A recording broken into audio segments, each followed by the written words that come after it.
अगली खबर का रुख करते हैं। कर्नल सोफिया कुरैशी पर शर्मनाक बयान देने वाले मध्य प्रदेश सरकार के मंत्री विजय शाह के खिलाफ आखिरकार एफआईआर दर्ज कर ली गई है। हाईकोर्ट के आदेश के बाद मंत्री विजय शाह पर इंदौर के महू के मानपुर थाने में एफआईआर दर्ज की गई, जिसमें बीएनएस की धारा 152 यानी देश की संप्रभुता, एकता और अखंडता को खतरे में डालना, धारा 196 एक बी यानी कि अलग अलग समुदायों के बीच आपसी सद्भाव बिगाड़ना और 197 एक सी के तहत मामला दर्ज किया गया है। वहीं मामले में जबलपुर हाईकोर्ट ने सख्त रुख अपनाया। आज फिर मामले पर सुनवाई होगी। दूसरी ओर विपक्ष मोहन सरकार पर लगातार हमलावर है और कड़ी कार्रवाई की मांग पर अड़ा हुआ है, जिस पर मध्य प्रदेश के मुख्यमंत्री कार्यालय ने एक्स पर एक पोस्ट कर लिखा, सीएम मोहन यादव ने कैबिनेट मंत्री विजय शाह के बयान पर कार्रवाई करने के निर्देश दिए हैं। तो बीजेपी नेता उमा भारती ने मांग भी की कि विजय शाह को मंत्री पद से बर्खास्त किया जाए, क्योंकि उन्होंने पूरे देशवासियों को अपने बयान से लज्जित किया है। जिन्होंने हमारी बेटियों के सिंदूर उजाड़े थे, वही कटे पिटे लोगों को हमने उन्हीं की बहन भेज करके उनकी ऐसी की तेजी करवाई। एक बार मोदी जी के लिए जोरदार ताली बजाएं। उन्होंने कपड़े उतार उतार के हमारे हिंदुओं को मारा और मोदी जी ने उनकी बहन को उनकी ऐसी की तेजी करने हमारे जहाज से उनके घर आए। विपक्ष के अलावा बीजेपी के नेता मुख्तार अब्बास नकवी ने भी मामले में कड़े शब्दों का इस्तेमाल किया और कहा कि विजय शाह ने जो कुछ कहा वो उनकी बेवकूफी है। बेवकूफी है उनकी। कुछ लोग जो है वो जोश में होश खोने के आदी हो गए हैं। कर्नल सोफिया का जो है वो पूरा परिवार देश की सुरक्षा के लिए, देश के सम्मान के लिए समर्पित है, और आप उनकी उपमा इस तरह की करेंगे तो मुझे लगता है कि इस तरह की बेवकूफ़ी को जो है वो देश कभी भी स्वीकार नहीं करेगा, और ये निंदनीय है। इसको हम कड़े शब्दों में निंदा करते हैं।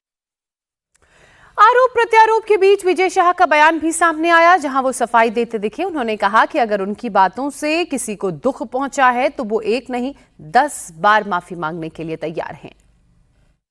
घटना के दिन से मैं विचलित हूं और दुखी हूं, क्योंकि मेरे परिवार पूरा मिलिट्री बैकग्राउंड परिवार रहा।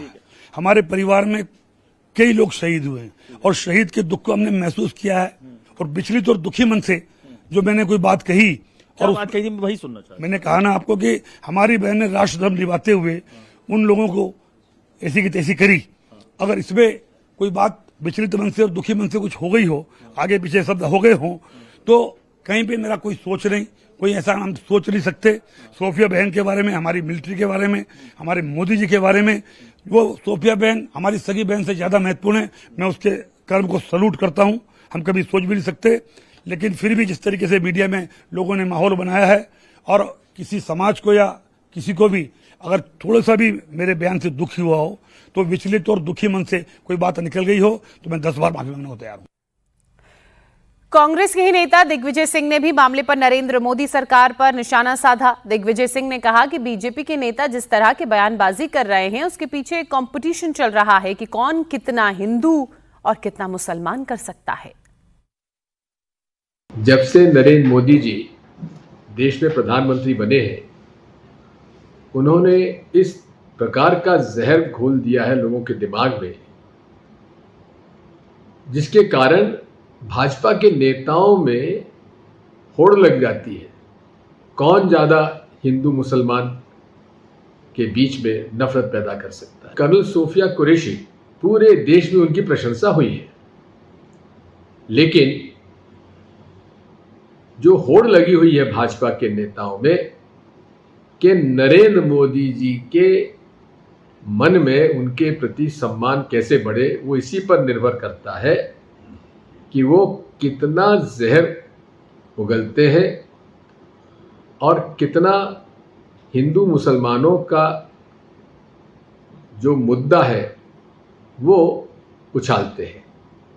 मैं इसकी घोर निंदा करता हूं और भाजपा के सभी नेताओं से अनुरोध करता हूं कि उनके खिलाफ कार्रवाई की जाए।